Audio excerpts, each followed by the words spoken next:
Hello students, welcome back to Learn from Home classes with Deepak Chaudhary.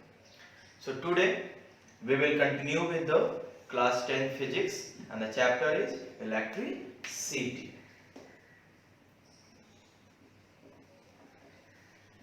So last class we have discussed about Coulomb's law that when two charged particles, point charges, placed at a distance, then both applied equal and opposite force on each other. That force is called electrostatic force.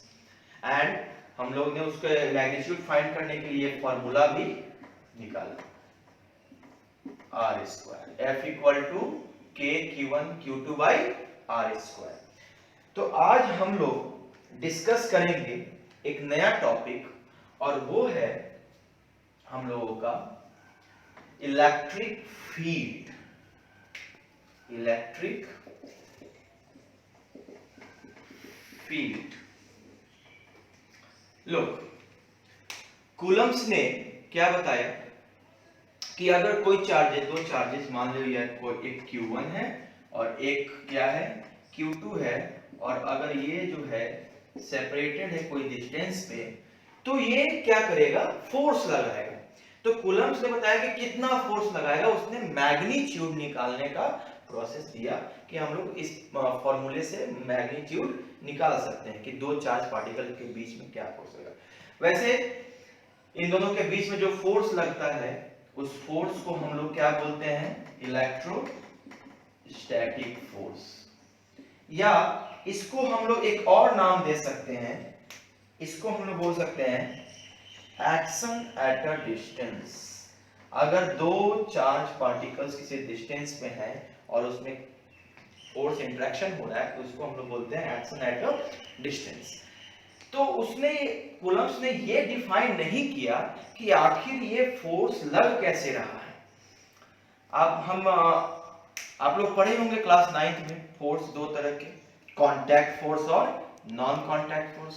अब जैसे एक मान लीजिए contact force, मान लो कि हमें इस board पे फोर्स लगाना है, तो मुझे इस बोर्ड को क्या करना पड़ेगा, टच करना पड़ेगा. यानी हम, मेरे और इस बोर्ड में फिजिकल कांटेक्ट होगा, हमको इसको टच करना पड़ेगा. यानी पुश करके या पुल करके इन दोनों के लिए हमको टच करना जरूरी है. लेकिन कुछ ऐसे फोर्सेस होते हैं जो बिना टच किए भी लगते हैं, उनको हम लोग नॉन कांटेक्ट फोर्स कहते हैं. और इलेक्ट्रोस्टैटिक फोर्स एक क्या है, नॉन कांटेक्ट फोर्स है. यानी इन दोनों चार्ज पार्टिकल्स के बीच में कोई कांटेक्ट नहीं है, फिर भी ये दोनों क्या हो रहे हैं, एक दूसरे पे फोर्स लगा रहे हैं. आखिर ऐसा कैसे हुआ, कितना फोर्स लगा रहे हो तो कूलम्स लॉ से निकाल लेंगे, लेकिन ये फोर्स आखिर लग कैसे रहा है, कुछ तो मैकेनिज्म होगा यहाँ पे इस फोर्स को अप्लाई करने में मदद कर रहा होगा. तो इसके लिए हम लोग ने एक क्या किया, कॉन्सेप्ट बनाया, और वो उसको हम लोग कहते हैं इलेक्ट्रिक फील्ड कॉन्सेप्ट. वैसे ये क्या है, एक इमेजिनरी कॉन्सेप्ट है. ये एक इमेजिनरी कॉन्सेप्ट है, ऐसा नहीं कि कहीं एकदम पूरा 100% लिखा हुआ है कि ये ऐसा होता है. हम लोग ये मानते हैं, हम लोग एक साथ समझते हैं कि अच्छा ऐसा हो सकता है कि एक ऐसा फील्ड बन रहा होगा. इमेजिन करते हैं हम लोग कि जो क्या कर रहा है, एक ऐसा मैकेनिज्म प्रोड्यूस हो रहा होगा जो इस फोर्स को लगने में मदद कर रहा होगा. तो ये बेसिकली इमेजिनरी कॉन्सेप्ट है. तो देखते हैं इलेक्ट्रिक फील्ड क्या है. तो इस इलेक्ट्रिक फील्ड कॉन्सेप्ट जो है ये दो स्टेप्स फॉलो करता है. Two steps, it consist of 2 steps. तो देखते हैं ये स्टेप्स क्या है. तो सबसे पहले let's take one point charge. Suppose मैं यहां पे एक क्या कर रहा हूं, एक पॉइंट चार्ज, सपोज Q, एक चार्ज लिया. अब क्या है, हम लोग तो स्टेप 1 क्या है कि ये जो पॉइंट चार्ज Q है ये अपने चारों तरफ के रीजन में क्या करेगा, कुछ एक फील्ड जनरेट करेगा.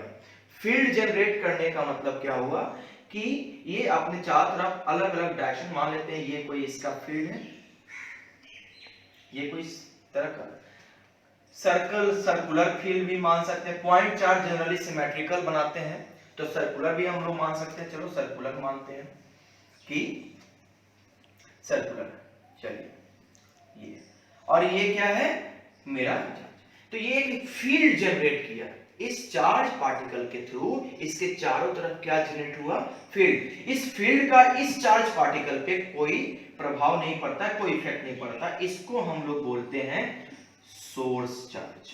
क्या बोलते हैं, सोर्स चार्ज। तो पहला स्टेप मेरा ये हुआ, स्टेप 1 क्या हुआ कि a charge that kept in the space produce one field। अब दूसरा हम लेते हैं, मान लेते हैं कि एक हम लोग क्या किए, एक अनदर चार्ज लिए और मान लेते हैं वो क्या है स्मॉल q, जो इसके इलेक्ट्रिक फील्ड में आया। अब जैसे इसके इलेक्ट्रिक फील्ड में आया तो एक सेकंड स्टेप मेरा ये है कि ये चार्ज जो है अपने ऊपर एक क्या एक्सपीरियंस करेगा, फोर्स एक्सपीरियंस करेगा। तो इसका मतलब क्या हुआ कि किसी चार्ज के थ्रू दूसरे चार्ज पे जो फोर्स लग रहा है वो इस फील्ड के कारण लग रहा है। अगर इस पार्टिकल्स को इस फील्ड के बाहर रख दें तो इस पे कोई फोर्स नहीं लगेगा, यानी इस पे फोर्स तभी एक्सपीरियंस हो रहा है जब इस इलेक्ट्रिक फील्ड में आ रहा है, इस फील्ड के अंदर आ रहा है ये, और इस पे एक फोर्स एक्सपीरियंस कर रहा है, लग रहा है। तो इसका मतलब क्या हुआ कि इलेक्ट्रिक फील्ड ही वो एक ऐसा मैकेनिज्म, इस फील्ड को हम लोग नाम क्या दिया, इलेक्ट्रिक फील्ड। तो वो एक ऐसा मैकेनिज्म है जो दो चार्ज पार्टिकल्स के बीच में इलेक्ट्रोस्टैटिक फोर्स लगाने में मदद करता है। यानी electric field, it is the space around the charged particle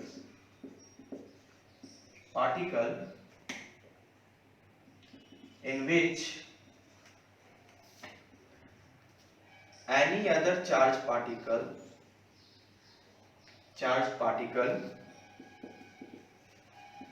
acted upon by an electrostatic force। यानी एक ऐसा रीजन जिसके अंदर एक चार्ज का, जिसके अंदर दूसरे चार्ज पार्टिकल्स अगर रखेंगे, इस ऐसे जिस चार्ज पार्टिकल को रखें हम लोग, इसको हम लोग बोलते हैं टेस्ट चार्ज। टेस्ट चार्ज यानी टेस्ट करने के लिए हम लोग रखें। टेस्ट चार्ज का मतलब ऐसा नहीं कि कुछ ऐसा कुछ टर्म है, नहीं, टेस्ट चार्ज मतलब हम टेस्ट करने के लिए उस चार्ज पार्टिकल को लाए। तो अगर हम लोग कोई टेस्ट चार्ज रखें तो उस पे क्या एक्सपीरियंस करेगा, एक फोर्स एक्सपीरियंस करेगा, उस पे एक फोर्स लगेगा। तो दिस इज इलेक्ट्रिक फील्ड। तो बेसिकली इलेक्ट्रिक फील्ड एक रीजन है, अगर मैं चार्ज पार्टिकल, मेरे आसपास का रीजन जहां तक मैं अपना फोर्स लगा सकूं इस इलेक्ट्रिक फील्ड के थ्रू। तो अगर हम लोग को कैलकुलेट करना हो कि भाई तो किसी पॉइंट पे इलेक्ट्रिक फील्ड कितनी लग रही है, कितना फोर्स, अगर वो ऐसे, तो इस इलेक्ट्रिक फील्ड का वैल्यू क्या है, तो इसको हम लोग कहते हैं इंटेंसिटी ऑफ इलेक्ट्रिक फील्ड। तो आगे हम लोग देखेंगे इंटेंसिटी ऑफ इलेक्ट्रिक फील्ड क्या है।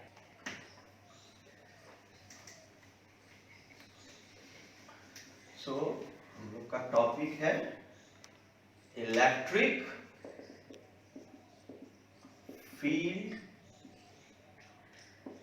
इंटेंसिटी। लुक, सपोज एक मेरा सोर्स चार्ज है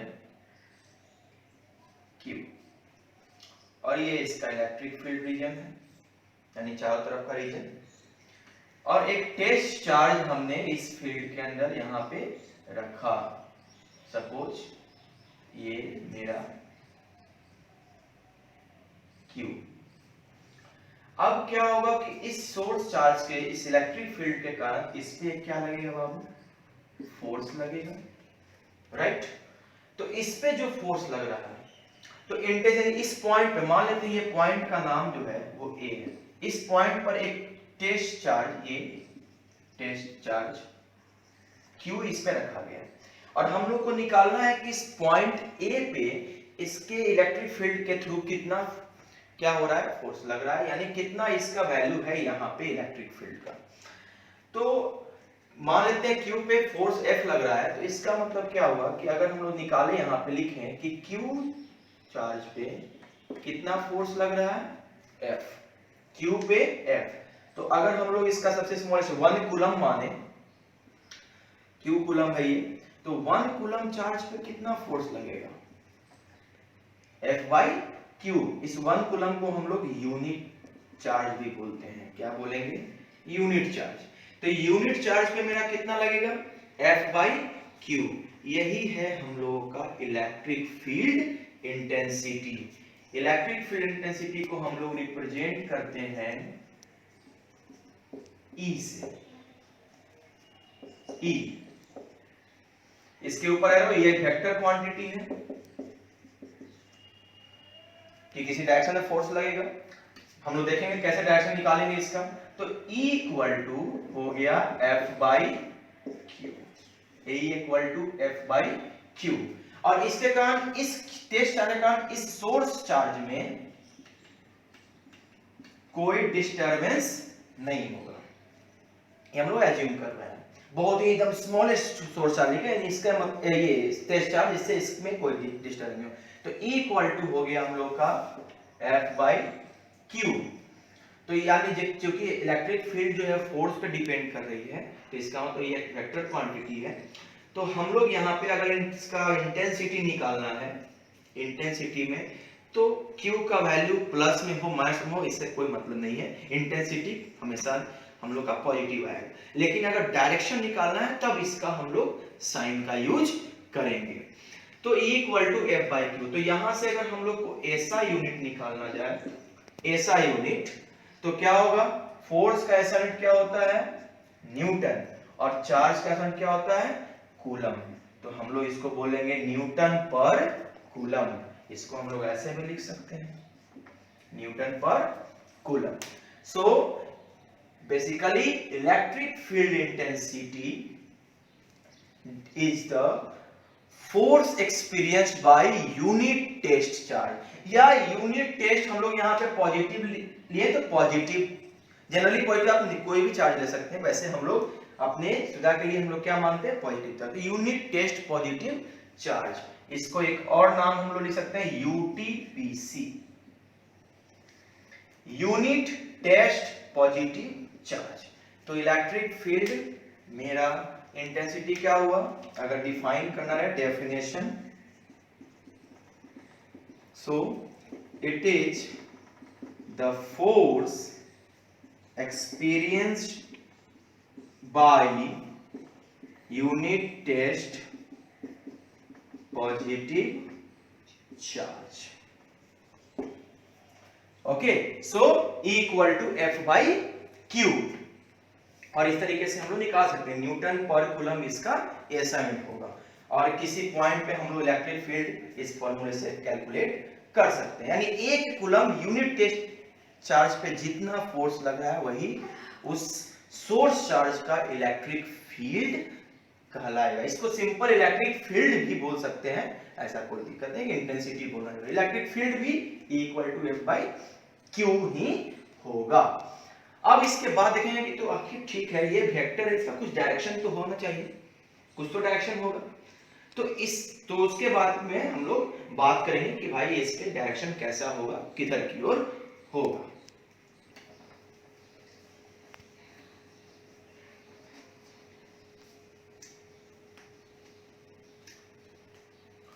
So next, direction of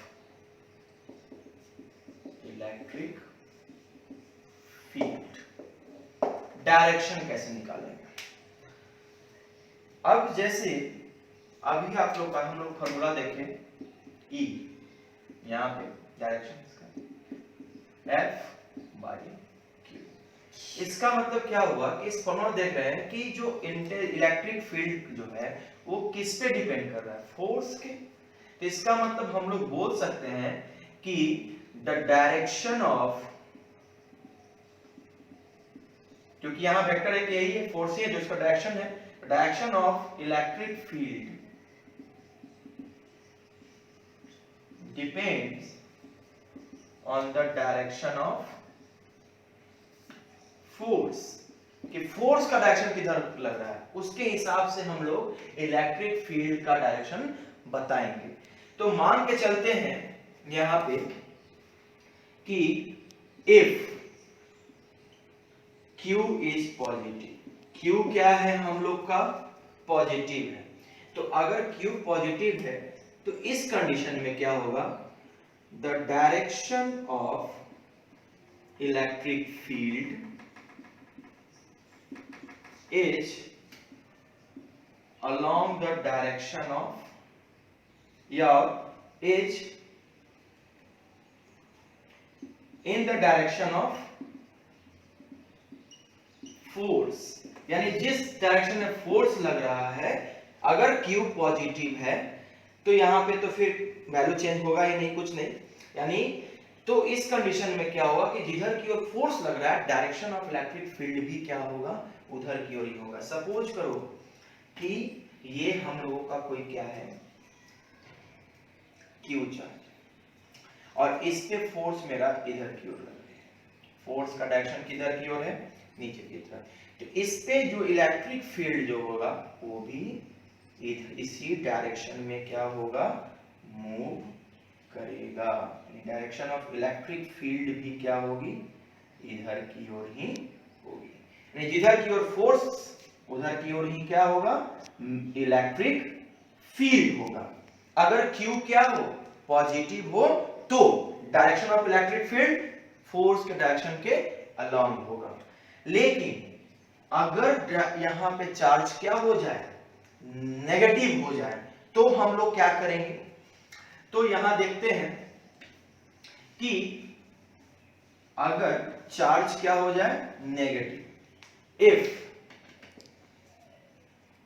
Q is negative, तो लुक हियर, तो इसका मतलब क्या हुआ कि E equal to minus F by Q हो जाएगा, Q माइनस ऊपर, यानी फोर्स के डायरेक्शन के अपोजिट, यानी the direction of electric field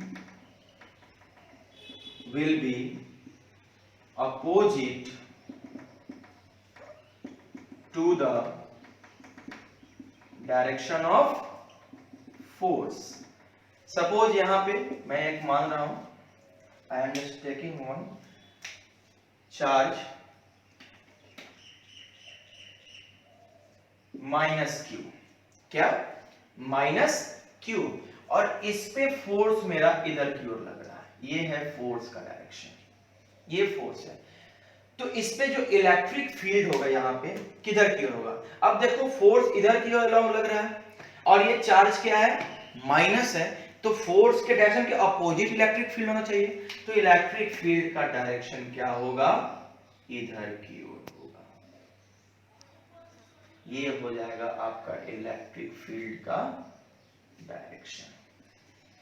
तो इस टाइप से हम लोग डायरेक्शन ऑफ इलेक्ट्रिक फील्ड निकाल सकते हैं कि अगर चार्ज नेगेटिव हो तो फोर्स के डायरेक्शन के अपोजिट, और अगर चार्ज पॉजिटिव हो तो फोर्स के डायरेक्शन के along direction of electric field होगा। तो स्टूडेंट्स, आज के क्लास में हम लोगों ने डिस्कस किया इलेक्ट्रिक फील्ड के बारे में। इलेक्ट्रिक फील्ड क्या होता है, तो किसी चार्ज पार्टिकल्स के चारों तरफ का रीजन जहां पे वो इलेक्ट्रोस्टैटिक फोर्स अप्लाई कर सकता है। अगर कोई टेस्ट चार्ज हम लोग उस रीजन में लाएं तो उसमें क्या होगा, फोर्स लगेगा, और हम लोग उसके इंटेंसिटी को निकाल सकते हैं E equal to F by Q formula से, और इसके डायरेक्शन को हम निकाल सकते हैं इस प्रोसेस से, अगर चार्ज नेगेटिव हो या चार्ज पॉजिटिव हो उसके अलावा, और इसका ऐसा यूनिट क्या होता है, न्यूटन पर कूलम। अब देखो, तो इसी इलेक्ट्रिक फील्ड का यूज हम लोग करेंगे इलेक्ट्रिक पोटेंशियल फाइंड करने में, कि इलेक्ट्रिक पोटेंशियल किसी पॉइंट पे कितना होगा या पोटेंशियल डिफरेंस कितना होगा। सो होप आपको ये समझ में आया होगा इलेक्ट्रिक फील्ड। सो अगर आप लोगों का कोई प्रॉब्लम हो, you can ask in the inbox. Thank you.